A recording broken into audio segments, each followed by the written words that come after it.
Okay, I want to start this episode by apologising to Erin. So, Erin is my assistant, and this week we did one-to-ones because I was delayed because I was in Manchester last week. And during one-to-ones, I think I mentioned this before, I do one-to-ones with all direct reports, and like Connor or one-to-ones with all his direct reports. He's our head of ops. So it's kind of once a month, and it's just a way for people to see where they're at. Kind of in work, but also just personal life. And is there any complaints? Like, how can we make your job better? Like, it's a communication type thing. And one of the things I was asking Erin is like, how can I make your job easier? And she said, before I go to film these podcasts, that I explain what I'm going to say in advance, so then she can better help me get the clips. So this week I said I would do it.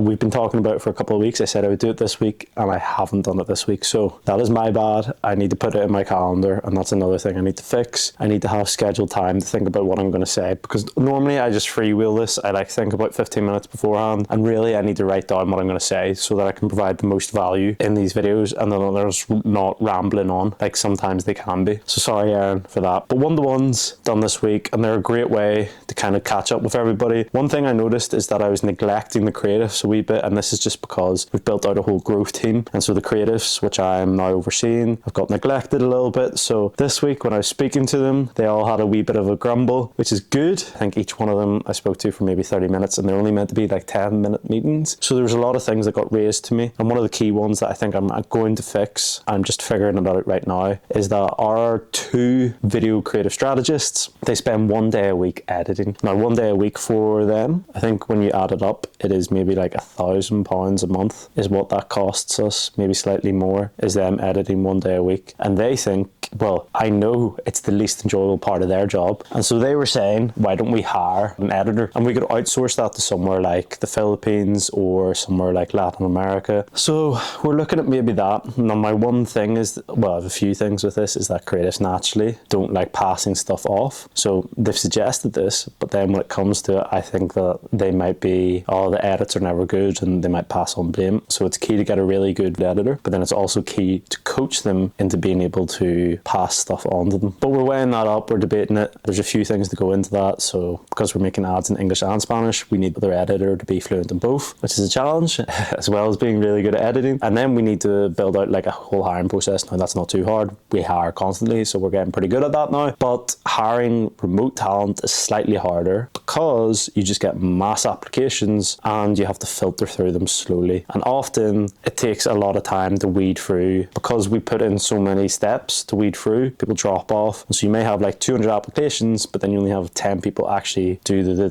kind of 2-3 steps. So that's a bit disheartening. Anyway, I'm rambling. So one-to-ones were really good, and I'm going to put more time and focus on creatives going forward. I have been doing a lot of focus on their workflows and app performance, but now I'm listening to their feedback and trying to implement. As you know, US is a huge focus for us going forward, and as part of that, we've brought forward our timeline on something. So last week we were discussing this, we were kind of presenting this to somebody about what our future growth plans are going forward, and one of them was claw machines in America. Now, with that in mind, if we were 18 months ago, 12 months ago, we were earlier to this, or the World Cup was next summer, we would have gone all in on America for claw machines. However, we're slow with it. Not slow with it, but the timing just hasn't aligned. That being said, we've decided to speed run it. We already had our placement in Times Square, and so we've decided to go for 28 more claw machines. Now, why 28? It's a very weird number. Well, it's because 28 is the precise number that fills up a 40 square foot container. I believe it's 40 square foot, or it's 40 meters. Anyway, that's the number that the supplier told us. Apparently makes shipping way cheaper, so 28 are on their way. One thing that I forgot about when I was ordering these is, because normally when we order them and they come to the UK, they are football claw machines. However, for the US, they need to be soccer claw machines. And so they had made all 28 cutouts. However, I had to tell them we need to make them for soccer. Good thing is they can reuse the football ones, they just have to store them, because in time we'll be ordering more. So that's not really a problem, but I'm glad I caught it, because I don't think the machines would do so well if they were called football claw machines in America.